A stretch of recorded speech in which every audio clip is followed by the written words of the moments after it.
Chapter 8, The Dumpster Cleanup Crew. Mindfulness has been kidnapped, dragged out of ancient wisdom traditions and crammed into the back row of suburban yoga studios. It's wrapped in soft lighting, soaked in essential oils, and force-fed to us through meditation apps and smug lifestyle influencers wearing $90 sweat-wicking leggings. It's not mindfulness anymore.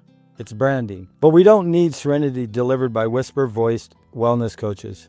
We need mindfulness in the chaos. In the checkout line, in the kitchen when the kid's crying and the pan's smoking and your chest tightens from a memory you didn't invite. We need it when our nervous system is hijacked and our brain is trying to survive the war that ended years ago.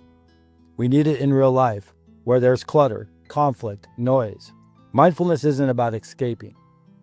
It's about noticing the spiral before it becomes a tailspin, noticing your breath when your mouth wants to shout, noticing your body before it bolts.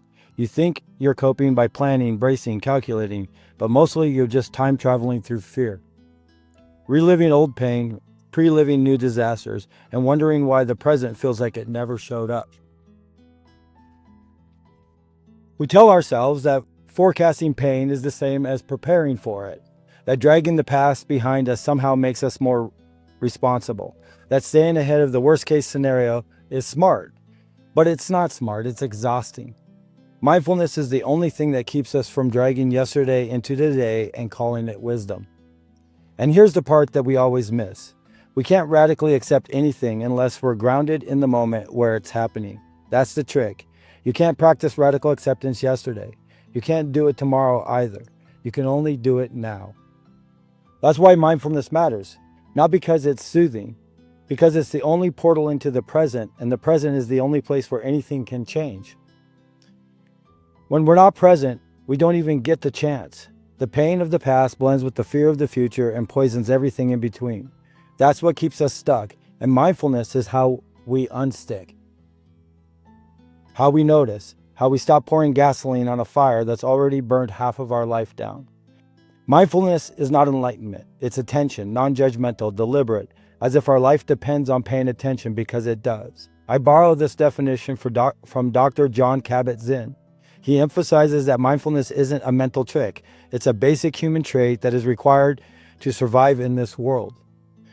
Because if we can't be where we are, we can't become who we are trying to be, and we've already lost enough to yesterday. You can't change the episode that already aired.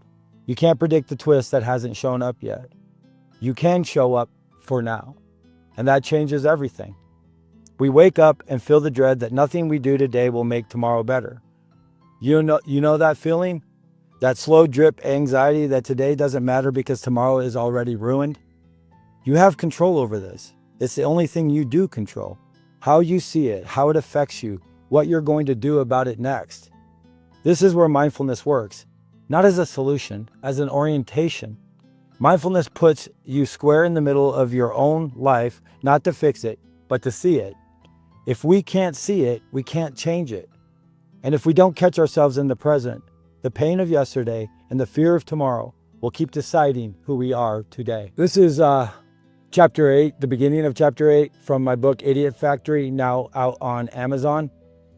And we're square in the middle of the solutions in the middle of the book that we can deploy in order to create habits that keep us out of our suffering.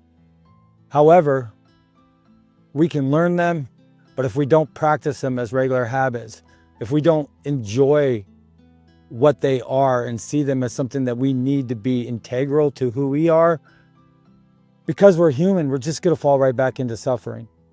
This book, Idiot Factory, is an excavation of suffering. Tune into this channel, subscribe, like, whatever you got to do, share it with your friends. We'll be reading more of this book. I'll have a lot of other things from this book coming out on this channel. I look forward to bringing more of this to you, and I really appreciate your support.